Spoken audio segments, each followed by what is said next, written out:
Welcome to another Gran Turismo Sport Qualifier tutorial. Today we're featuring Tesla Model S's around Tokyo Expressway Central Inner Loop. Yeah, there's another one of the Central Tokyo Expressways. And I'll admit, I'm not as good at this one, but I ain't mad. This particular time is a 129.754. which is good enough as of now for top 25 in the world and 4th in the US. So I figured I may as well do a tutorial on it. As of now, that ranking is good to about midday on Tuesday, so I would say when it's all said and done, if I don't improve, it would still be top 50 worldwide. So, yeah, it's not like top 10 worldwide, which I've gotten before for Outer Loop. But, well, I've never done a tutorial here, so hopefully it will still help some of y'all. So, let's get into it. To begin with, I've already talked about the track, saying it's something completely new. From what I've done with the tutorial, the car is too. It's new to GT Sport, it's been in previous Gran Turismos, but it's sort of a new ground for me too, because I think this is the first ever tutorial I've done with an electric vehicle. But in a way that kind of benefits me because I generally run automatic transmission, and well, you can't not run automatic transmission in an electric car. So, yay. You don't have to worry about shifting, but, well, let's get into it and see what we actually do have to worry about as we go through the lap. To begin with, as usual, start with the turn before to get momentum into your lap. And this is where it already kind of starts with this car. Its top speed is only about 130, so realistically, you're kind of already there even going into this turn on a short shoot. Which means, well, if you're decelerating from max speed, pretty much whatever that max speed is in a relatively powerful and heavy car, it's not the easiest thing in the world to do. Which means there's a little bit of skidding, but this is also an understeer car. This particular turn, the car understeers and oversteers in the same corner. It's not downright terrible, but it does do both. Meaning, as you go in, it's a bit oversteery, but as you continue to slow down, it starts to understeer somewhat. Ultimately, the best way to go about it is just, when it begins to oversteer, just point it at the wall, and then it's looking like at one point you're going to hit the wall, but then it begins to understeer, and then you don't. It sounds like a combination destined to fail, and honestly, more times than not, I do around this turn. And I'm not as good at this track, and, well, I did it okay here. But realistically, even I, with top 25 time in the world, still am aware that I can gain some speed through here. As y'all can see, there's still some ground left to gain there. Is it surely really a lot? No, but I would say 94 here could be 95 here. I just put my car another foot over that way. But anyway, this is the boring part. This is just a long straight where I'm already almost to my top speed, really. Look at this slow acceleration on like a 400 horsepower car. I understand that they don't have the highest top speed in the world just because it would drain the batteries really cotton picking quick. But I feel like they should always make like a racing model or something for people who just want a downright luxury performance car that just drains the battery quicker if you go that fast. If you're going 100 miles an hour anyway, then it would do the same thing, but whatever, I don't know that much about electric cars. Let's go into the lap. I'm already at pretty much max speed, which is kind of boring. But coming up ain't too boring, because look at how close I get to that wall. In fact, I get so close to that wall, I actually touch the wall a little bit.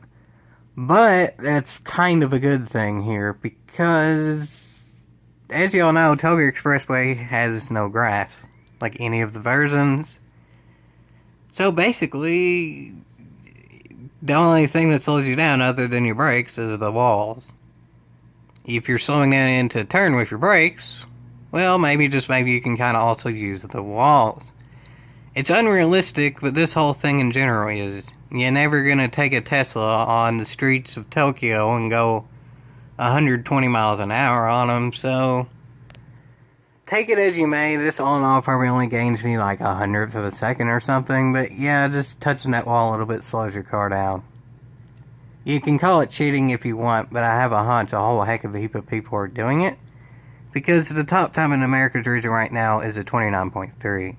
The top time in the world is a 28.7, meaning an entire second faster than this. And again, I would say I'm not even going to attempt to say I'm the best in the world here, because I ain't, but I don't see where there's another second here, I'll say that too.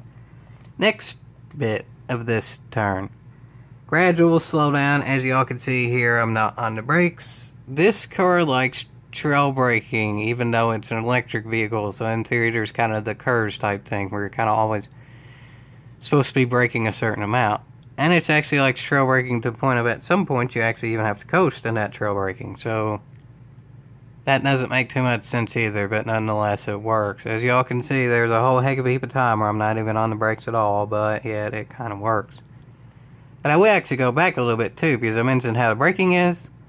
Well, here's how the car reacts around this turn. Quite terribly. This is, in my opinion, the hardest turn on the track, and it's the very first turn on the track. That means, at least for me, there's a whole heck of a heap of restarts. This turn is hard because probably all in all, it's the most speed lost at once. You go from pretty much max speed down to about 80, so therefore you're losing 40 miles an hour while turning. You have to slow down while turning, it's just pretty much required, and technically you are braking a little bit while turning too, which you're not really supposed to do, but again, you're somewhat are an electric car because you're supposed to do that regenerative braking and all that, but well, I'll just say it's weird. More times than not, I will understeer and hit the outside wall coming out of this turn. Usually, around this turn, I'll be honest, at this point I am only carrying like 79. This time I got extremely lucky because it oversteered a little bit, again. I was able to point that oversteer slightly to the inside wall, and it worked out. Y'all can tell here because I'm full throttle while turning, still turning, and I'm not actually accelerating. Meaning my rear of the car is still turning a little bit more, so therefore the friction that's causing with whatever turning is happening by default makes it to where I'm not actually accelerating here. So therefore I don't actually hit that wall. What's truly better to go like 82 through like here, or why not? Or I think I went that at the wrong point. 82 through like here instead of 83 and not have the bit of oversteer, or just do that.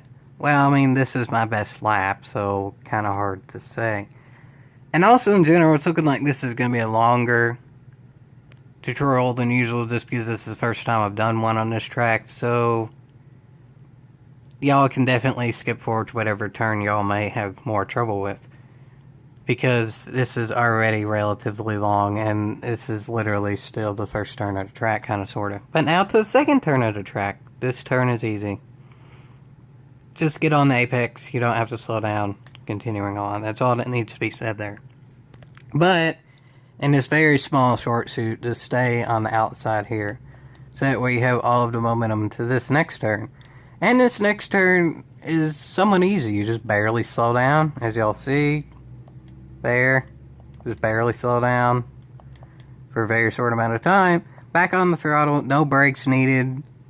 There's not too much understeer here because really you're not varying that much speed. You drop a whopping like 30 miles an hour there. That's a pretty easy turn. That speeds up the video a little bit because that is a pretty easy turn. And actually the next little bit is pretty easy too. This is just full throttle, outside to inside, get on the apex without hitting anything, same thing. Here, inside to outside, same thing. But then you want to go back to the inside quickly, like really quickly, to the point of it's so quick you're going, you automatically kind of go to the outside. Which means this is the next bit where you actually have to start worrying. All of the momentum you can take through here, like the absolute max amount of momentum, there is a way in which you can do it without hitting that wall. But it's not that big of a deal if you hit that wall a little bit. Which I actually didn't here, but ultimately, whatever happens, like you hit that wall or you don't, as long as you're going roughly 105 or so at this point-ish, you're good. You can carry a little bit of a wider line out of the previous turn to just nudge that wall a bit, as long as you're carrying the same speedage roughly the same amount of time, because realistically, if you carry a slightly wider line to begin with, you're going to be carrying a little bit more speed, so that way you gain a little bit of time to counteract the bit of time you lose from hitting that wall and immediately losing the speed instead of gradual loss of speed without hitting the wall. So overall, that turn can be done in different ways, but the most consistent way of doing it is just sort of losing speed on your own without needing the wall. But again, as I said in a previous turn, the wall can sort of kind of help depending on the situation, but that's really all that can be said there, because again, it's not that much speed loss. You go maybe 4 miles an hour down, so the car doesn't really react all that crazily until this turn. This is one of the harder turns on the track, is even though you don't lose all that much speed, at this point you're still kind of sort of turning right, because there's a gradual right turn there. It's easily full throttle, but it is a right turn. And then you immediately have to start turning left. And as I said, even though the car in general understeers, it does also kind of oversteer. And this is another one of those situations, because you're immediately going from a right turn to left turn. There's no straightaway to get your bearings back. Like, literally, there's not. As y'all can see by how the track rotates, you have no margin for error. You're literally going directly right to directly left, no straight in the middle. So yeah, no matter what here, your car is going to oversteer a bit, but do the same thing as before to steer your oversteer to where it's pointed towards the wall. As y'all can see how the camera's kind of positioned, it's downright pointed towards the wall. Like a straight line, well, actually my finger's not there, it's straightest.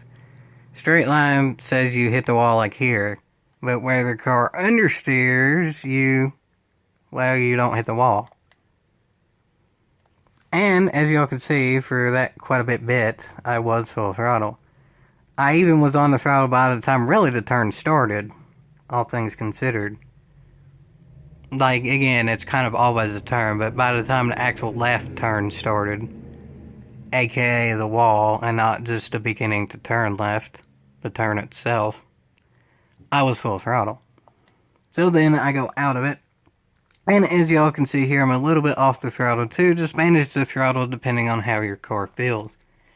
If it's understeering a whole heck of a heap, then let off the throttle a little bit. But preferably, the least you let off the throttle, the better, obviously, just because more momentum carried. But more than anything, you just don't want to hit the wall here. It's definitely worth letting off the throttle for half a second instead of nudging that wall. But ultimately, I carry good speed. This is yet another turn where, even though there's not tons of room here, there was a slight bit of room here. All things considered, I could have probably gone about another foot more between there and there. There maybe 8 inches, and then there maybe 4 inches, so I could have carried slightly more speed. This is far from the worst I've ever done that turn, though, I'll say too. But during this turn, the about absolute best I've done it is being able to carry 101 the entire time, barely. It doesn't show points of a whole mile an hour, but nonetheless, there was like 1 or 2 times where I could carry 101 the entire time. But ultimately, there was at 100 through the next turn for a whopping like 1 second, so not a huge deal. Anyway, that turn's full throttle and it's easy to be done. Next turn, though, is... well, there's a lot of ways in which it can be done. Because, in theory, the best way to do turns like this, aka high-speed turns in which you do have to let off the throttle and or brake, but you have a good bit to get into it, meaning the turn kind of just gradually goes into itself. But y'all actually can't see because of the hill, but now you can. So go back a bit. Usually the best way to do that is to sort of let off the throttle and coast in. But there's a hill, so that kind of makes it awkward. Because that makes the car oversteer again. And again, it always understeers. So there's really no perfect way to do this turn, honestly. I've done it like once or twice where I did just do completely let off the throttle and glide. This time though, I left the throttle a little bit, and it's sort of kind of gliding. As y'all can see, I'm not completely off the throttle. That's an iffy way of doing the turn, honestly. It does oversteer some when you wait a little bit longer to let off the throttle, but not terribly bad. And overall, that's still better because it's gradually into the turn. So if you're oversteering not a lot, you can't really point it at the turn just because it begins so gradually. You're gonna hit it no matter what. So overall, you can attempt to let off the throttle slightly earlier. Like for instance, I usually keep the braking indicator thing on just because that's an easier way to be able to know actually when to brake. I actually listen to the brake indicator, but kind of how long after it goes off, because it on tracks like this, sometimes it's hard to get an actual braking point just because, I mean, that's a building, that's building, they're all buildings. It's kind of hard to have an exact indicator. So I actually do it by when the braking indicator itself comes on. I start slowing down a little bit after it comes on. I've tried slowing down right as it comes on, and generally it will oversteer. But I've had it work before too, where I kind of go into the turn carrying 107. As y'all can see here, I'm 106. And I was able to let off the throttle earlier, like once or twice, and get it to work. Usually, I would understeer. I hit the wall or just have to slow way more down.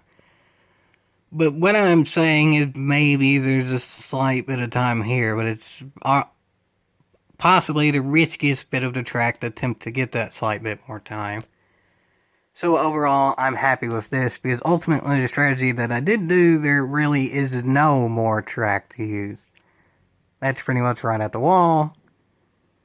And ultimately, that's pretty much right at the wall, because given that this is onto a straight,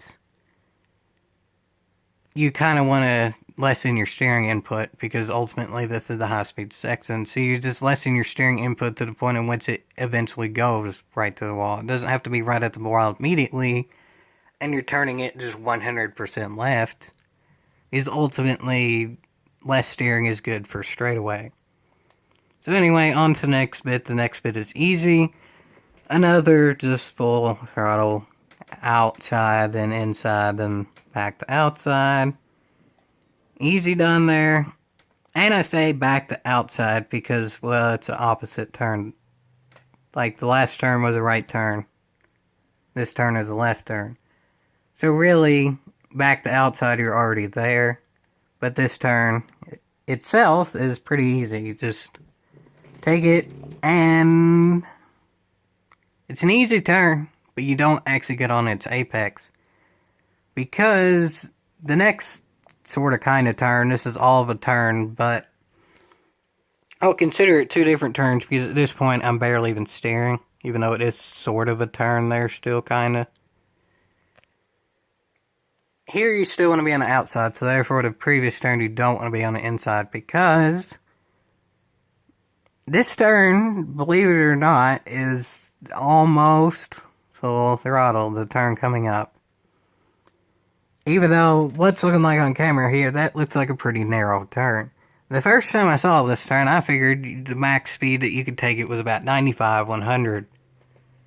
But if you're on the previous turn pretty caught picking wide and get close to that wall without oversteering, aka, yeah, you kind of can be closer to that wall, but ultimately, the more track you cover in terms of getting your car over from like there to there, the higher chance there is of oversteer, and this is a high-speed section, so overall you lose a lot more speed in a higher speed section when oversteering just by default, because you're carrying more speed.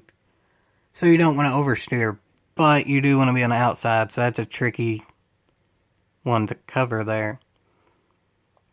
But ultimately, this turn can actually be taken at like 121. Yeah, I'm at 119 there, so okay, that's slightly bit more time to gain too. But not tons, because ultimately this is one of the more varying turns of the track. It's not all that hard, but there's a lot of circumstances that go into it. Because ultimately it matters how good of a run you get off that last turn, even at this point in the track, really. And it also matters how easy of a steering input you put in, like how smooth it is and all that. Okay, this is a bit in which having a wheel helps a whole heck of a heap. Honestly, I'll say this right now, I have no idea how there's another second on the track. Yes, I've said in quite a few turns there's a slight bit of time, but when I say slight bit of time, I mean maybe half a tenth. And I've said this in maybe 4 turns. So that, plus maybe wheel is another tenth or 2, plus I'll admit some drivers are right better. I could see half a second, that's realistic, but an entire second, I have no idea. But I have a hunch they're probably using a wheel to do that. But anyway, more even a variable here too, is you don't actually want to oversteer, because it's that much of a higher speed section you don't want to slow down much for. So aka you can't point your car more towards the wall. You just have to continue going. Like, look at this angle. This angle still has the car going right on the apex. Instead of before, it would be like right on that wall. So that's even another variable too, because this is a section in which you don't want to oversteer, even though a lot of sections it kind of is going with its oversteer and using that to its quote-unquote advantage. But with no oversteer, this is a relatively predictable turn. It's just how much speed you can carry into it is really what affects how well you do it. Ultimately, this is a really fun turn to do. This is one of the more fun turns, honestly, of a Gran Turismo created track in this game. Because there are so many variables to it. When you get it exactly right, it feels really good. And this is mostly right. Again, I could carry maybe a mile an hour and a half, I say. Because at this point, I'm still kind of at 121 at my very max. But at this point, I'm kind of also at 121. So that's about a mile an hour and a half, because at one point it's 2 miles an hour, at one point it's also 1 mile an hour. So take that as you may, I slightly went on there. But this is back to the very first turn I actually mentioned, even though it's not the first turn of track, because it was the one going into your best lap, which you need to know too to carry the most momentum. And luckily, there's no difference that you do going into your best lap than on your best lap for the last turn of the track. In some tracks, you can go wider in the last turn to carry more speed into your best lap, but there's no need with this one. Ultimately, it's done the same way, in which there is still some understeer. There's still some oversteer. Point it and shoot. But not tons of oversteer. This isn't the hardest turn on the track. It's just one of the more important ones. And ultimately, I do actually do it better here than the last lap. Last lap at this point I was going like 93, now I'm going 94. But ultimately, all things considered, it's just an outside, inside, outside turn with really not that much more variation there. It's not like that previous turn in which you kind of have to be on the outside and a previous turn to begin with to be able to get to the far outside to be able to get to ultimately the inside. This turn's pretty straightforward. And I went over it before, so I won't spend that much time on it. But ultimately, this is one of the more important turns to practice because, well, it's on to the final straight of the track. But if you get it right, you're doing good. And ultimately, this is about the best I've ever done this turn, all things considered. There's a slight bit of room there again, but when it leads to a long straight, smaller steering inputs counteracts it, not going completely to the wall immediately. Because again, you could just carry more momentum ultimately with smaller steering inputs, so it probably ultimately equals out mostly there. So that's the lap. Just for the very, very last turn. You do have to be slightly careful because that's a real thing there. You can hit it. I never have. Just know your bearings. Just get close to that without hitting it. You can get on the white line like always. I assume all of this bit has like contact Like, if you don't hit that, but you do kind of get on that ridge there, and then you hit that wall, it would affect you too. I've never done it, but just take caution there. White line is good. Beyond that, at this point, you don't really need to risk it because there's no more turns left. Just be leery of that and know your own limits and blah, blah, blah. And ultimately, if you know you're going to have your best lap, also stay more on the inside here just because it's less track used. And well, there you go. That's your lap. And as I said, 129.754. And there's no tuning here. So you just go as it is.